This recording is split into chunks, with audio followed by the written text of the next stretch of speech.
ancestors were the first vertebrates to colonize dry land. They inhabit every continent except Antarctica. But their world is rapidly changing.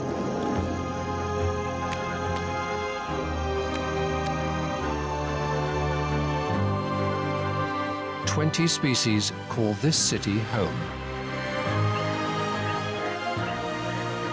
What were once their wetlands are now our playgrounds. Golf courses, racetracks, urban development. This is the land to which they cling. Around the world, frog populations are in decline, and time is running out."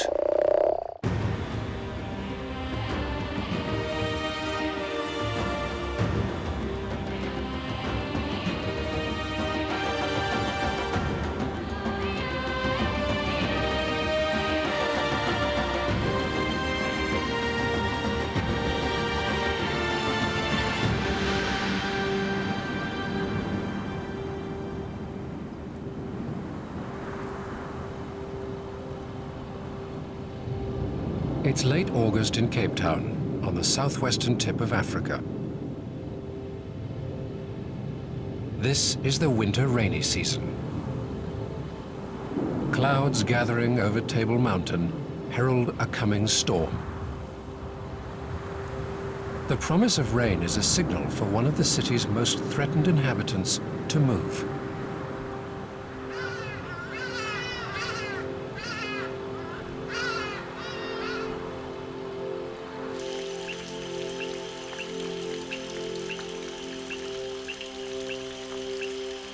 A western leopard toad emerges from her daytime haunt.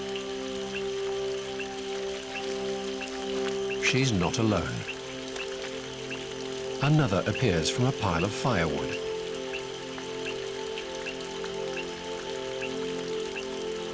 Across the city, the entire population is on the move.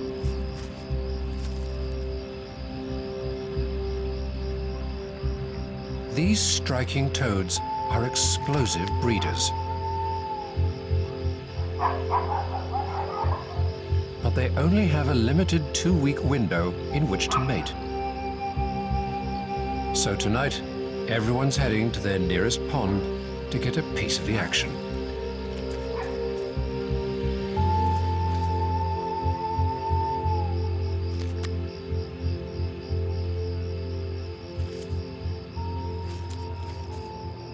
But a perilous journey lies ahead. As many as 1 in 5 may die. Humans continue to destroy much of the toad's natural habitat. Now the wetlands they need to breed are few and far between.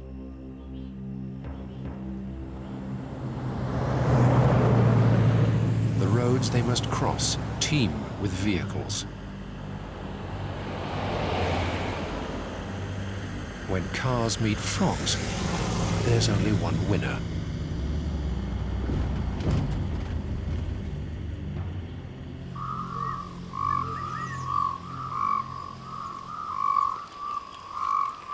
The rains have spurred another city inhabitant into action. Cape rain frogs are calling. These endemic frogs only live in 2 small areas in the southern Cape of South Africa. Cape rain frogs live underground to prevent dehydration, venturing out to hunt and mate only on misty or wet nights. Unlike the leopard toads, they don't need standing water to breed because they don't have free-swimming tadpoles like most other frogs.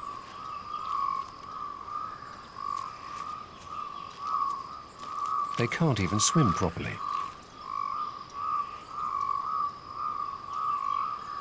As far as frogs go, Cape rain frogs are also not what you'd call athletic. Both sexes are chubby with short limbs, which creates a problem. Many male frogs climb onto females' backs to mate in what scientists call umplexus. From this position, they fertilize the eggs externally. But female rain frogs are too plump, and his arms are too short.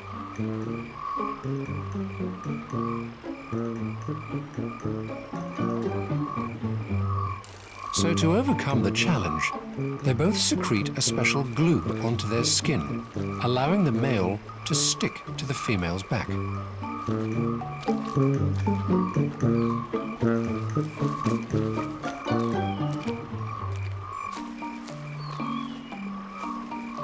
She doesn't seem to mind her overly clingy partner.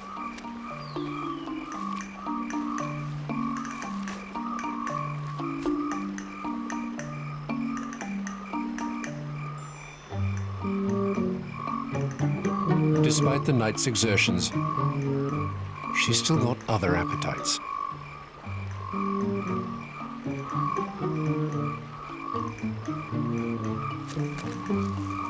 A juicy earthworm does just the trick.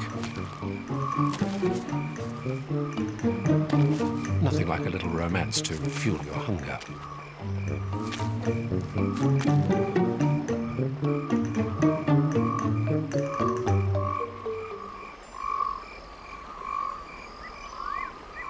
From his piggyback position, the male fertilizes her eggs externally as she lays them underground. The tadpoles develop in a jelly egg mass and emerge as miniature versions of their parents a month or so later.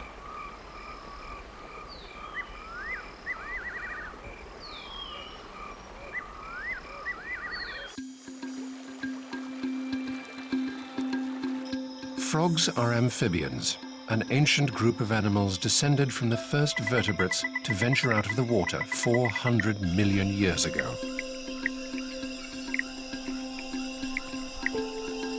Even today, most amphibians have one foot on dry land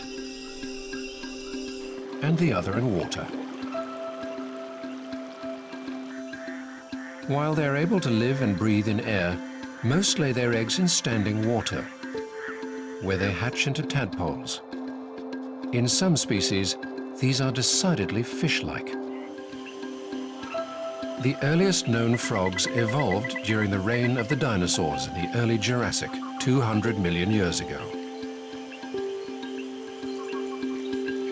From these earliest beginnings, frogs have diversified into more than 6,000 different species across all continents, with the exception of Antarctica.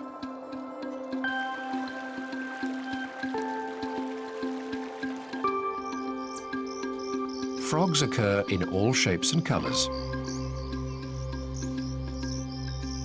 The smallest can happily sit on a human thumbnail, while giant bullfrogs can grow 10 inches long and weigh 4.5 pounds.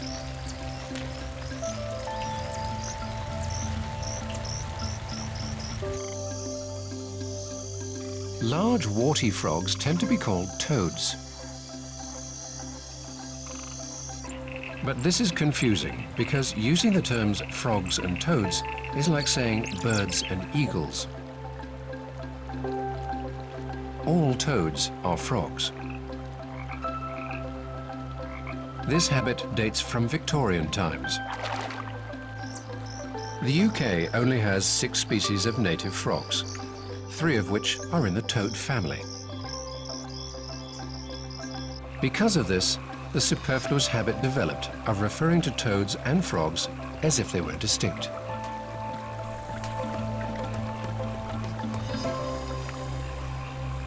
And when it comes to frog names, people have been somewhat predictable.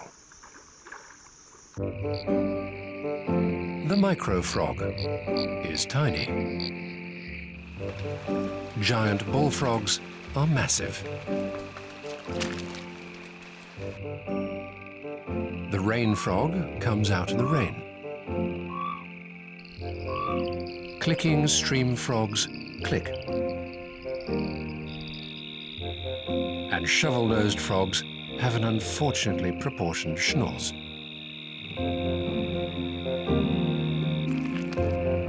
At least it's good for digging. As far as the naming stakes go, leopard toads have it lucky, thanks to their beautiful yellow and brown camouflage. But appearance isn't all that's important. Frog skin is an incredible organ in its own right. While frogs have well-developed lungs for breathing air, they've also retained the ability to breathe through their moist skins when underwater. Some species have even evolved toxic secretions from the glands in their skin to dissuade predators. These often have startling colors to warn hunters to stay clear, sometimes bordering on the absurd, such as these mantellas, only found on the island of Madagascar. Others are secretly toxic. When threatened by predators, leopard toads secrete a white milky toxin from the lumpy glands behind their eyes. This is seldom lethal to the attacker, but can cause significant discomfort.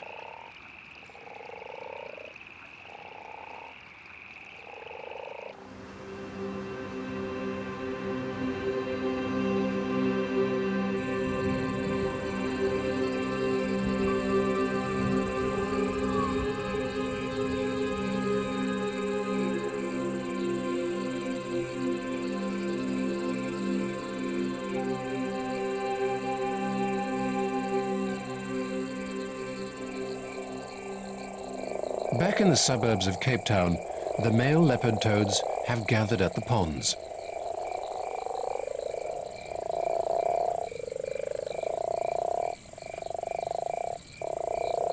These now reverberate with deep, low-frequency calls.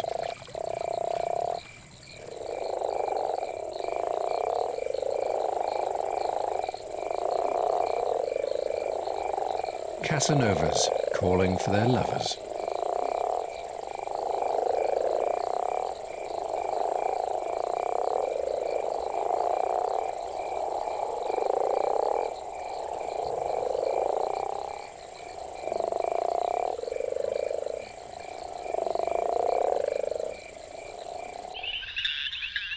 With few exceptions, frogs vocalize to call for mates.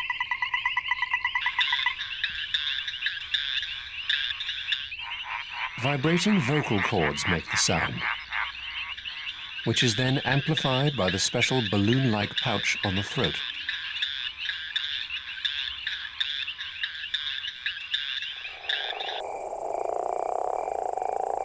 If only human females found the sound of snoring so deeply attractive.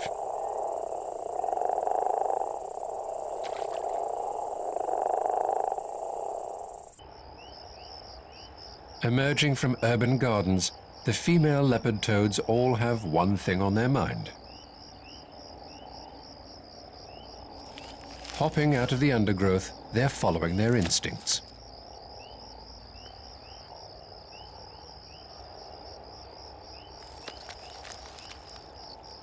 The female is returning to the pool where she was spawned.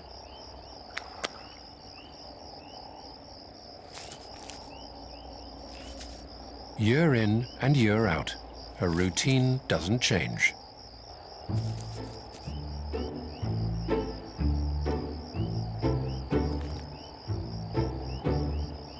Though new obstacles may arise,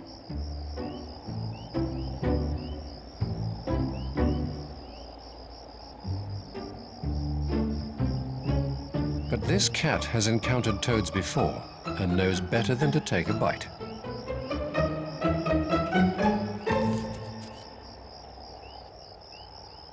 She moves on.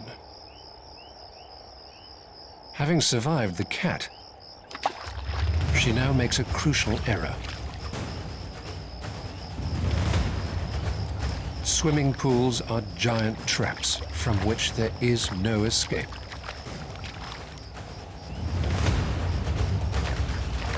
Falling into the sheer-sided pool is a death sentence.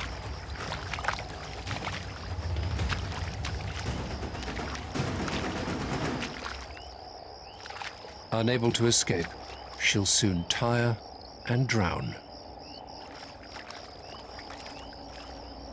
Luckily for her, tonight there's a helping hand to set her back on her way.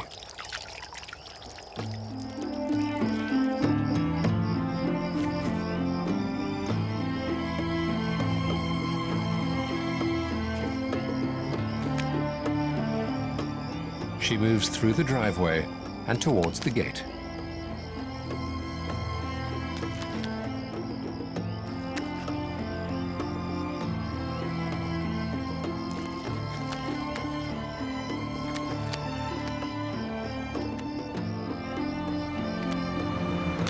The first part of this female's journey is over.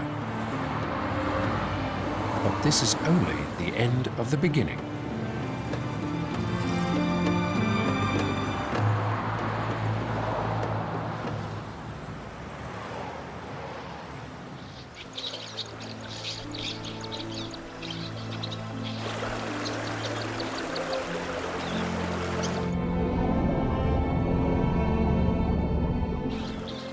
Frogs most often live alongside water in moist conditions in the tropics. But they can actually be found in almost every habitat.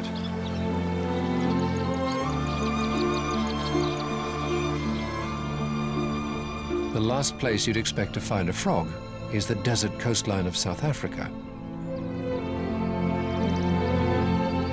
Yet here in the semi-arid regions of the west coast, one species has adapted to the rigors of desert life.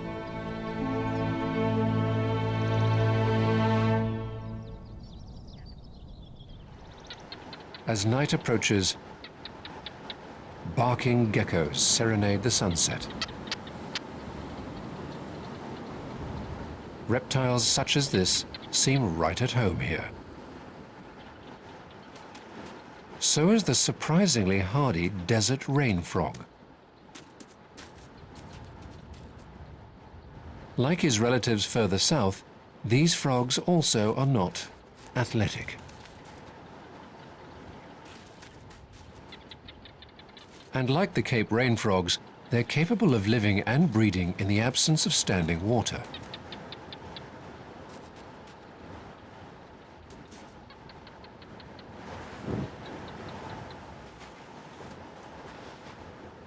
After a night of hunting, dawn approaches. He finds a suitable spot and buries himself under the sand.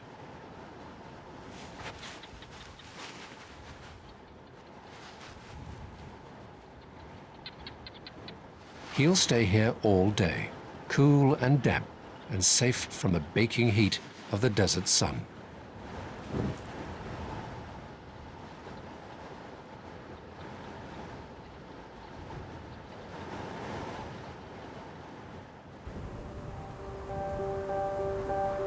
"1,200 miles to the east and 1.5 miles above sea level, conditions are very different on the summit of the Drakensberg Mountains.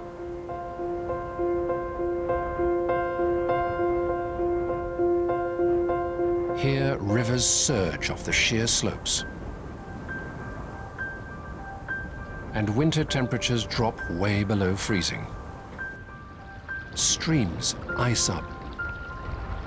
And yet even here, frogs endure. Maluti river frogs. This is the only place in the world they're found, despite the cold. When the temperature plummets and the surface of streams freezes, the frogs survive in the warmer water under the ice.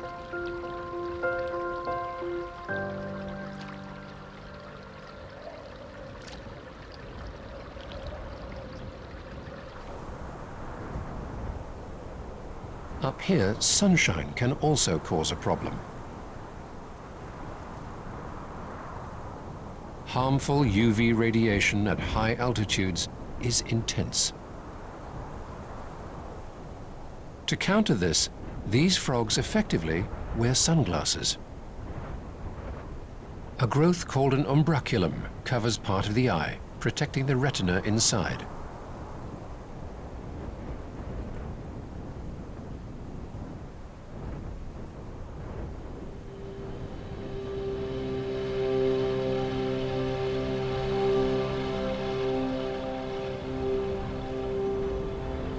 Whether they live in deserts, mountains, or streams, frogs are most active in misty and rainy conditions.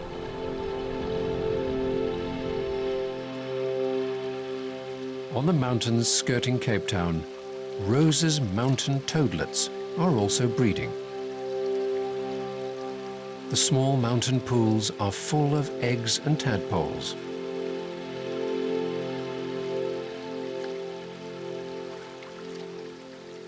Unlike the leopard toads, these little frogs are silent. They're the only species in South Africa which go about their business without so much as a peep.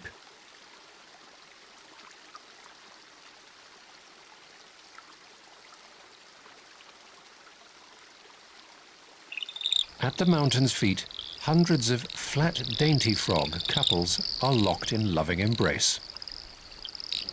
Unlike their silent mountain cousins, they're in full voice.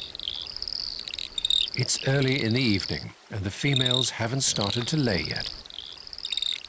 But over the next few hours, the pool will be swimming in frogs' eggs.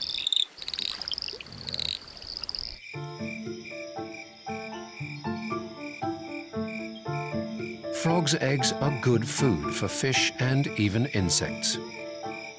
So the kloof frogs in the province of KwaZulu-Natal in the east of the country have evolved a cunning strategy to help reduce the threat. Rather than laying their eggs in water, they lay their brood on leaves or branches above water in a sticky jelly. Over the next week, they develop. From newly laid eggs to jelly baby-like embryos with external gills to recognizable tadpoles. After about 6 days, these will hatch and drop into the water.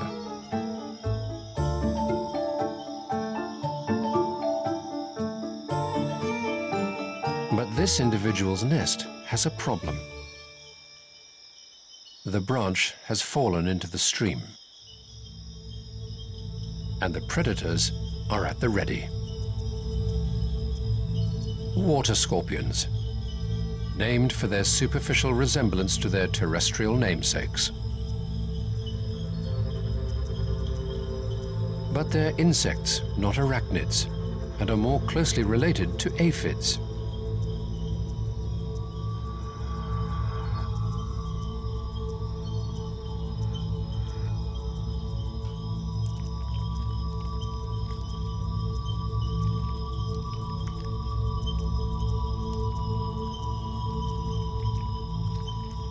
The water scorpion pierces an egg with his needle-like mouthparts and proceeds to suck out the contents.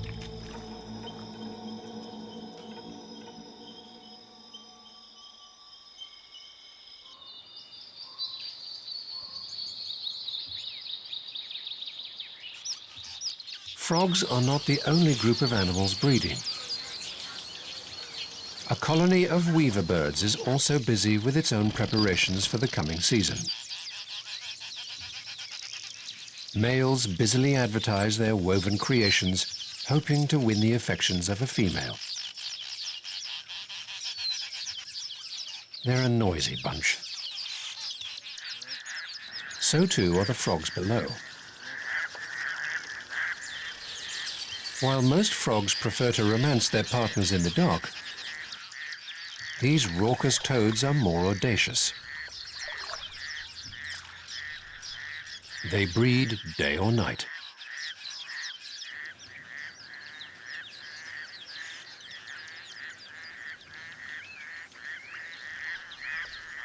Hidden in the reeds, this male is calling in a small dam on the outskirts of Cape Town.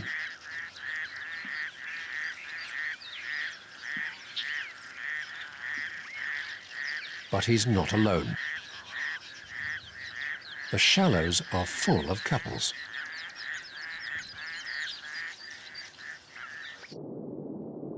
As the females lay their eggs, the males fertilize them externally in the water. It's a veritable orgy. But not every lid finds its pot. And this lone male watches in frustration as everyone else gets lucky.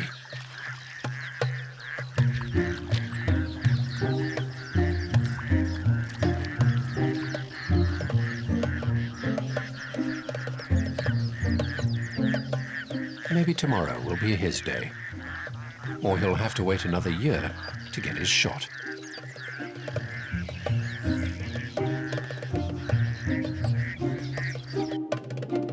Female raucous toads lay approximately 10,000 eggs in long jelly strings. Other local species can lay as many as 25,000. Over the coming week, remarkable changes will take place under the surface.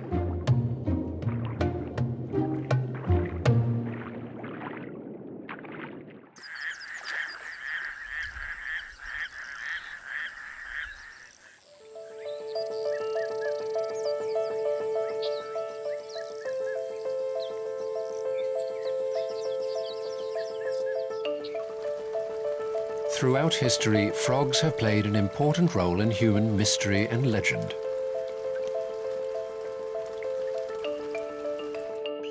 They were a sign of fertility and resurrection for the ancient Egyptians.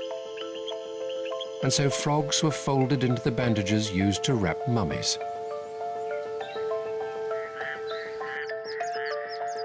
Medieval doctors in Europe used frogs in all sorts of treatments, ranging from nosebleeds to diarrhea. European fairy tales transform a lowly frog into a handsome prince, simply with a maiden's kiss. Perhaps these legends have their roots in the magical transformation that all frogs undergo as they metamorphose from egg to adult.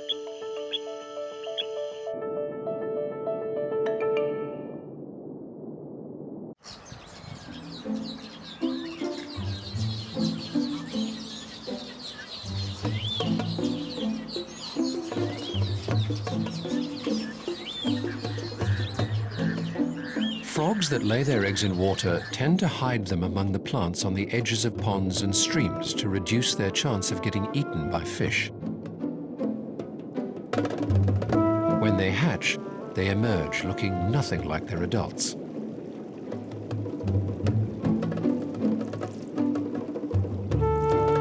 This pool is full of African clawed frog tadpoles.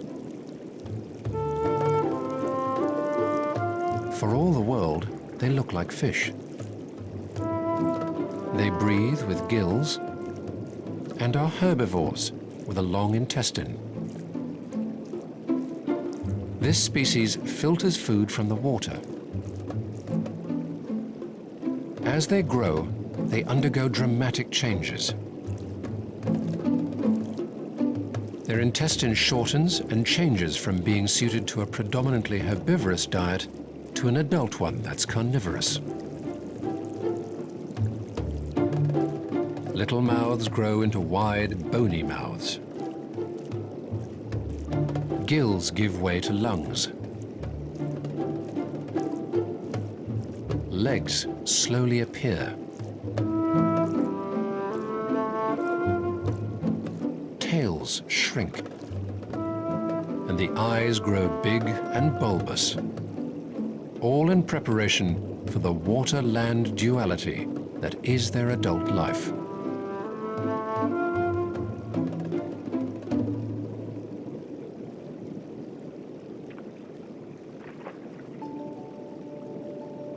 Most frogs are carnivores. This adult African clawed frog is lurking in the shallows.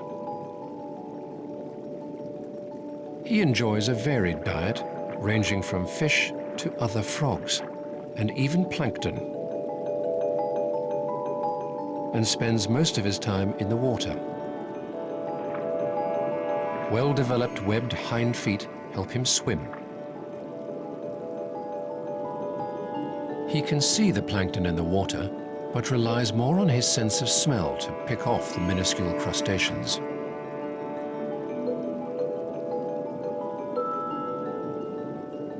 The rains have brought him an unexpected windfall. An earthworm, washed from its burrow, has fallen into the pond.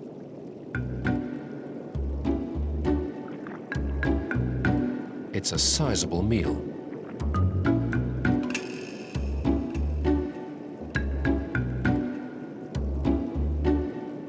But worms can be tricky to swallow if you're not used to them.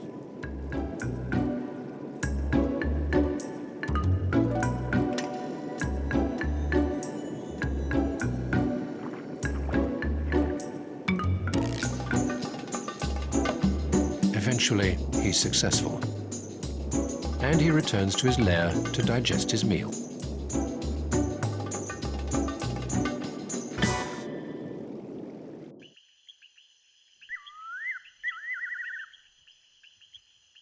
Although frogs can be voracious predators, they're more often on the receiving end.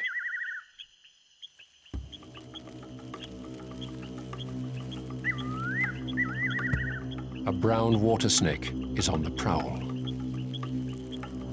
He's looking for an easy meal.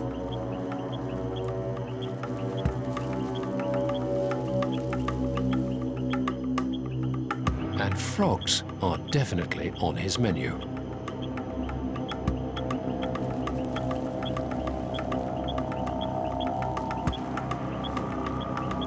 But they take some catching. Powerful hind legs propel the amphibians from danger. But the snake's not one to give up in a hurry.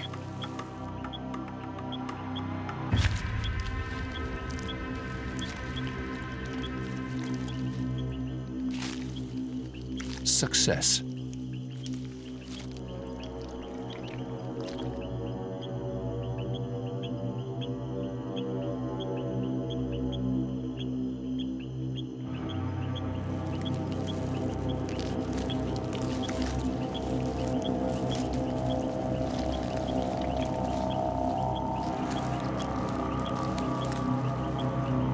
The meal should last the brown water snake several days.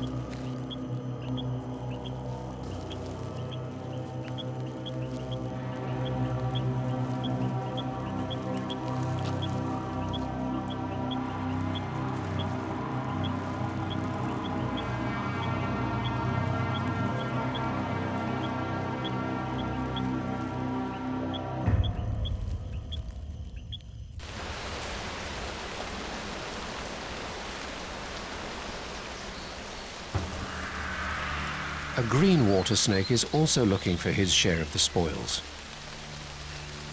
He knows that the rain triggers frog activity. He's an expert frog predator. But the rains have woken a sleeping giant.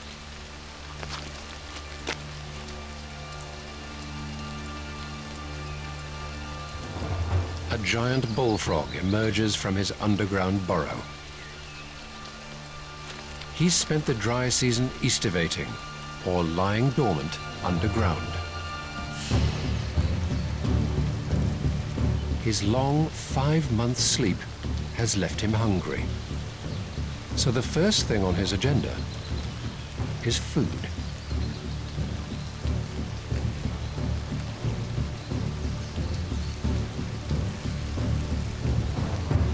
Giants like this eat a range of prey, including insects, frogs, mice,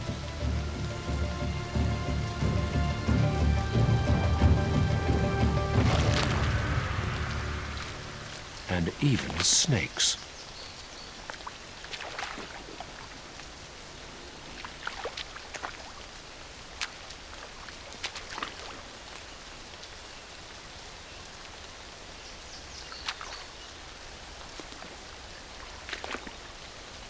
Hunters can easily turn into the hunted in the topsy-turvy underworld.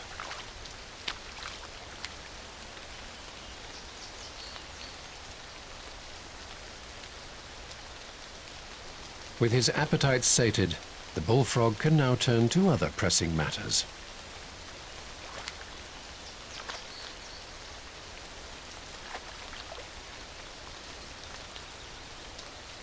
He knows the rain means many females will also be out and about.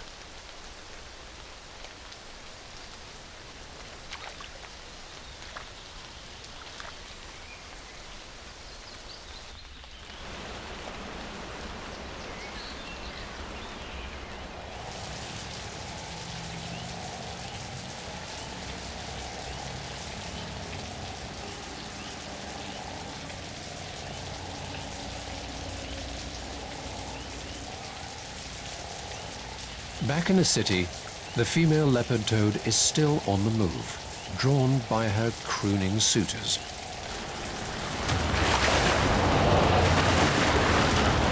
But crossing busy roads is a life and death adventure.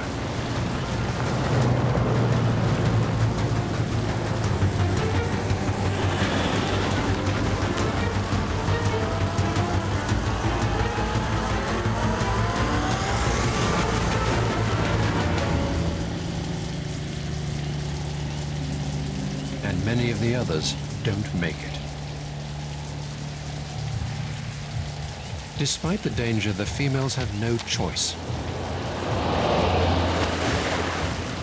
They must go on if they are to breed successfully.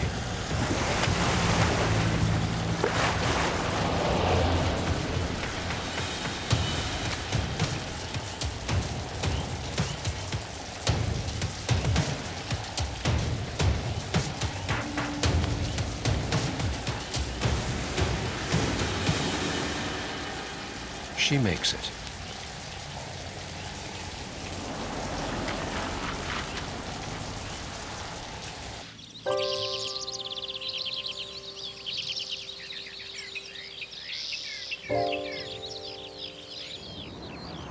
As leopard toad numbers in Cape Town have declined alarmingly, people across the city have responded.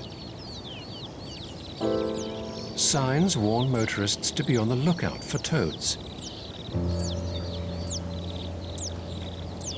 And groups of volunteers, whimsically calling themselves toad nuts, patrol the roads.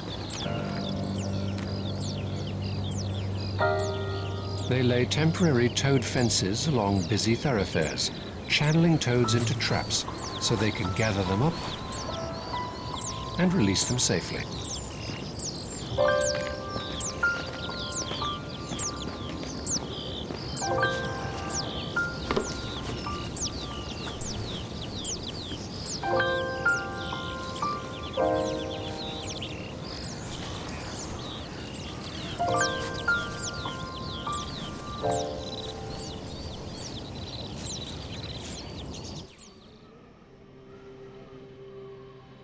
Cape Town is a marble cake of urban and natural environments.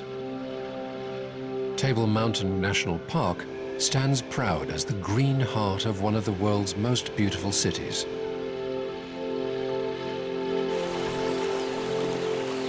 It contains a rich diversity of flora and fauna, including one of the rarest frogs in Africa, the Table Mountain ghost frog. This critically endangered species lives in 6 small ravines on the eastern slopes of the mountain. These frogs are specially adapted to the rigors of living in the fast-flowing water rushing off the mountain. Sucker-like mouthparts help them stick to the rock in cascading torrents.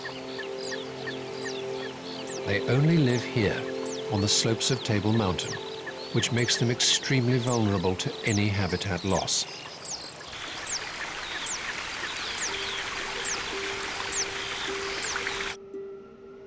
Yet even here, in their protected environment, the populations of ghost frogs are under threat from the historical reservoirs that were built to supply parts of the city with water. These decrease the flow in the river, which can be devastating for the frogs. The recent dramatic decline in local frog populations has not gone unnoticed. Scientists now monitor vulnerable species in the vicinity of Cape Town and have put in place active conservation measures to protect the most endangered frogs. Wetlands such as this one in the centre of Cape Town's Kenilworth Racecourse are carefully protected and monitored. This is the last known haunt in the city of a tiny endangered species called the micro frog.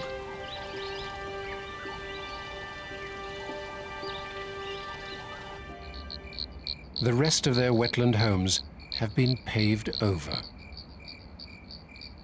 Ironically, the desire to watch horse races here at Kenilworth meant that the infield area was kept clear of invasive trees, which inadvertently saved the wetlands and protected the micro frogs. If it weren't for the racecourse, they would now be locally extinct.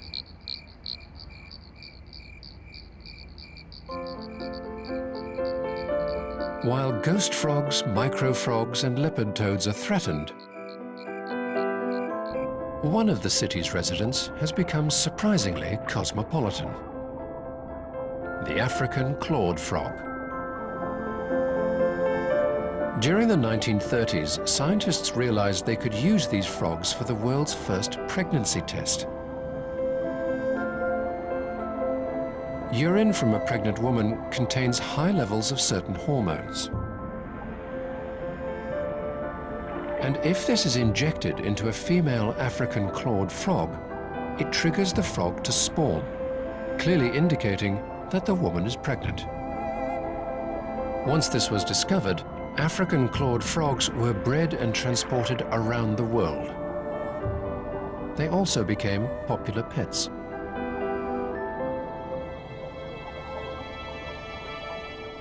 They're capable of surviving in a range of different habitats. So as these frogs invariably escaped or were released, they established themselves in the wilds of South America, North America, and Europe.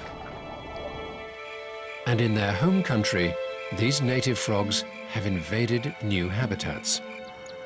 But one place that isn't to their liking is the Cape.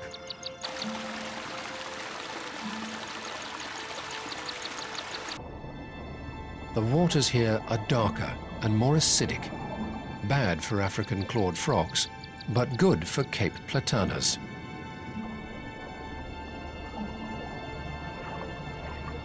Unfortunately, as the water quality of many ponds has changed with urban development, so the African clawed frog has spread, displacing and interbreeding with the Cape platanas.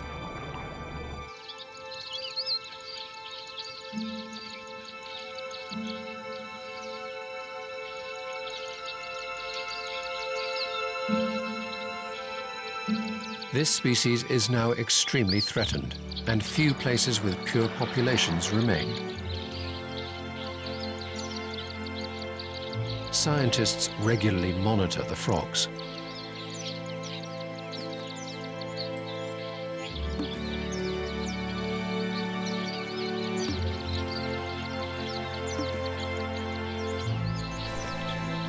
By scanning embedded microchips, researchers gain information on their population viability, movements, and mortality rates.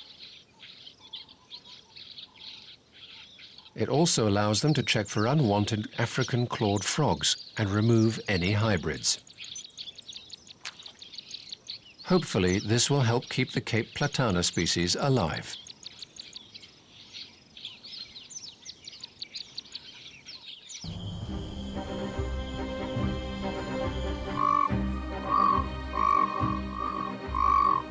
Around the world, fragile populations of frogs are only just holding on against all odds.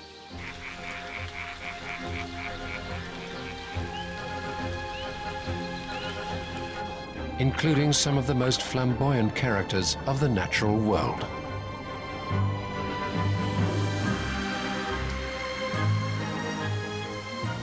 Whether they wear Liberace-style cloaks or drab Dickensian greens and browns, they're under threat. Now their fate often lies in human hands.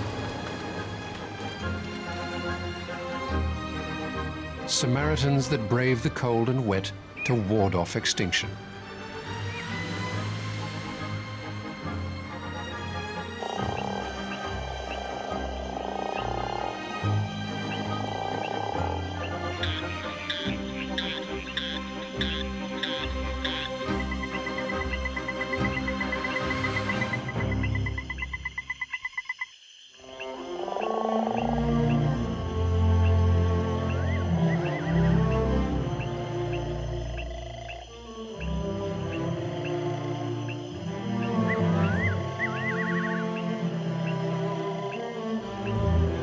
After a long, stressful night, the female leopard toad has finally made it.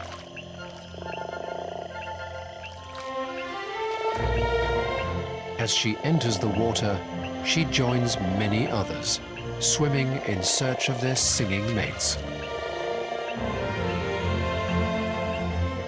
The danger is over for them.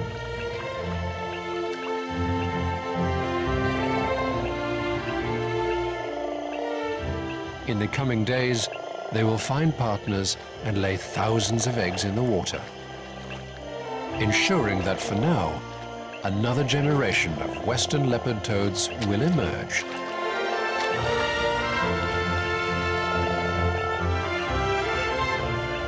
And snore the city to sleep on wet August nights for many years to come.